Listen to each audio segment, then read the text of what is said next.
After 2 years of marital issues, my husband and I recently finalized our divorce. He admitted to falling out of love with me, and it hit me hard. I had always been the one to support him while he remained distant and uninterested.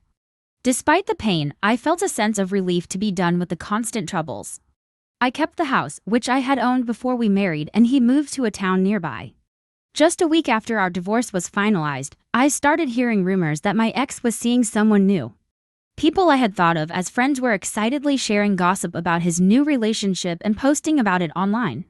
It was clear they weren't true friends, as they seemed to revel in my pain. I learned that my ex had moved his new 23-year-old girlfriend into his place. His sister, who I had always gotten along with, confirmed this when she texted me. She mentioned how strange it felt to see him so happy with his younger girlfriend, laughing and acting like nothing had ever happened between us. It became obvious that he had likely started something with her while we were still married. I deleted many of my social media accounts and tried to ignore the situation. I didn't expect to hear from my ex for a long time, but a few days later he called me sounding unusually excited. He broke the news that his new girlfriend was pregnant. For years, I had wanted children with him, but he had always refused, saying he wasn't ready. When I asked him why things were different now, he hesitated and said he didn't want our kids to be mistreated by society for looking different. Since I'm black and he's white, and his new girlfriend is also white, it was clear this comment was about race. During the call, he told me he wanted me to be an active part of his child's life and be an aunt to the baby. He also asked if he, his girlfriend, and eventually their baby could come over to my house to use the pool and BBQ sometimes because the house was too big for just one person. I was so angry that I hung up the phone and ignored his subsequent texts asking where I had gone. His sense of entitlement was astonishing. It's been another week and I still haven't responded. I told my family and friends about the call, and they were horrified by what my ex had done. His family has been incredibly supportive and also thinks he has lost his mind. I even spoke to his mother, who said he had been calling relentlessly, trying to get his parents to meet his new girlfriend and attend scans with them. The whole situation feels like a bad dream. I'm now faced with a tough choice. Should I continue to ignore him and move on with my life, or should I confront him about his behavior and the demands he's made? The situation feels surreal and I'm unsure how to proceed. Days turned into weeks and I still hadn't replied to my ex-husband. My emotions were all over the place. I was angry, sad, and confused. I knew I needed to do something, but I wasn't sure what. One afternoon, I decided to take a long walk to clear my head. The sun was shining and the fresh air helped me think. I thought about everything that had happened, the divorce, the new girlfriend, the pregnancy, and his shocking request to use my house.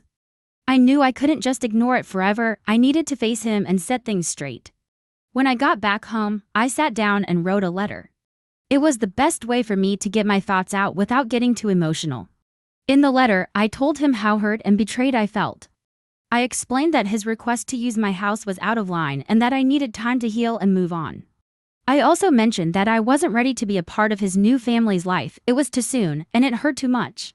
The next day, I mailed the letter. I felt a mix of relief and nervousness, but I knew it was the right thing to do. A few days later, I got a call from his sister. She told me she understood how I felt and that she was there for me if I needed anything. It felt good to know someone from his family still cared.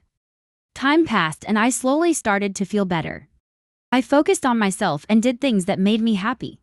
I reconnected with old friends and made new ones. I even started a new hobby, painting, which helped me express my feelings in a positive way. My ex did try to contact me a few more times, but I kept my distance. I knew I needed space to rebuild my life without him. His new life was his own, and I didn't need to be a part of it. Months went by. I found myself thinking less and less about him. The pain started to fade, and I realized I was stronger than I thought. I had been through a lot, but I was coming out the other side. One day, while painting in my backyard, I received a message from his sister. She told me that my ex and his girlfriend had their baby. She said they were happy but also shared that my ex had started to understand the hurt he caused. I felt a sense of closure. It didn't change the past, but knowing he realized his mistakes gave me some peace. I continued to focus on my own life and happiness, knowing that I deserved better. As I looked at the sunset, I smiled. I had made it through the storm and found a new sense of peace and strength within myself. The future was uncertain, but I felt ready to face it, stronger and more confident than ever before.